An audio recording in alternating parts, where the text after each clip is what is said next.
සුබ දවසක් කාලට වෙනද වගේ මදත් ආදරෙන් පිළිගන්නවා මගේ channel එකට. ඉතින් අද මම ඔයාලට අරගෙන ආවේ නූඩල්ස් රටකජු බෙදුමක්.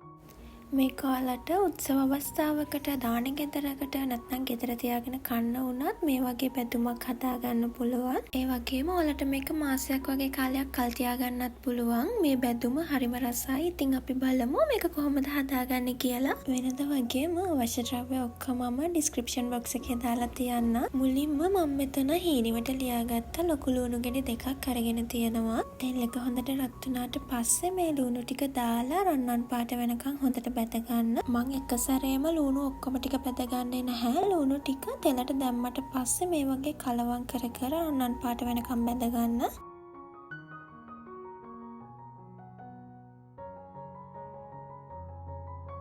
මේ වගේ රන්වන් පාටක් එනකොට ඔයාලා ලුණු ටික ලිපෙන් අයින් කරගන්න. මොකද තෙල් එකෙන් එළියට ගත්තට පස්සේ තේ රසනෙට මේ ටික තවත් බැදෙන නිසා.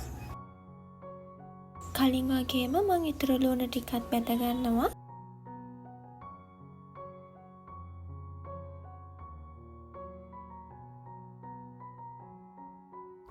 ලුණු ටික ඔක්කොම බැදගත්තට පස්සේ මම නූඩල්ස් ටික බැද ගන්නවා. මම මෙතන අරගෙන තියෙන්නේ පොඩි මැගී නූඩල්ස් පැකට් එකක්.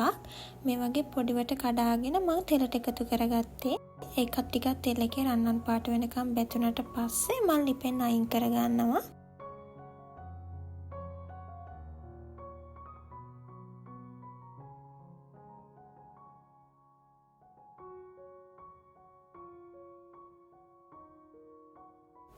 ඊළඟට මම අරගෙන තියනවා රටකජු ග්‍රෑම් 100ක්. මේ ටිකත් හොඳට කලවම් කර කර බැද ගන්න.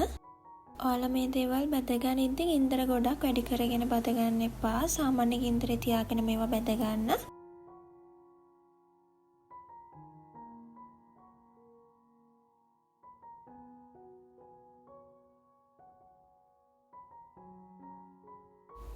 දැන් අපි රටකජු ටික බැදගෙන ඉවරයි. ඊළඟට මම පපඩම් ටික බැද ගන්නවා. පපඩම් මේ විදිහට මම කොටුවට කපාගෙන තමයි අරගත්තේ. මේ ටිකත් බැදගෙන ලිපෙන් අයින් කරගන්න.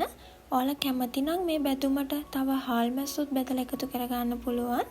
ඊළඟට මම පෑන් එකක් ලිපේ තියාගෙන තෙල් ටිකක් එකතු කරගන්නවා. තෙල් එක රත් වුණාට පස්සේ මම මේ වගේ පොඩිවට කපාගත්ත රම්පේ කරපිංච ටිකක් එකතු කරගෙන තෙලේ ටිකක් බැද ගන්නවා.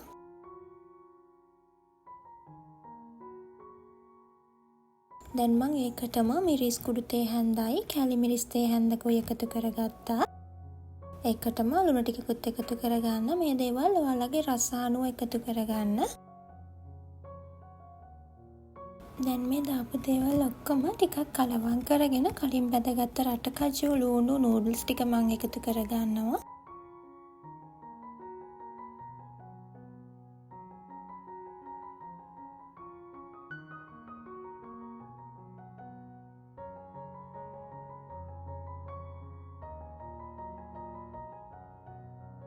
මේ ටික හොඳට පොඩ්ඩක් කලවම් කරගෙන අන්තිමට මම බැදගත්ත පපඩම් ටික එකතු කරගන්නවා.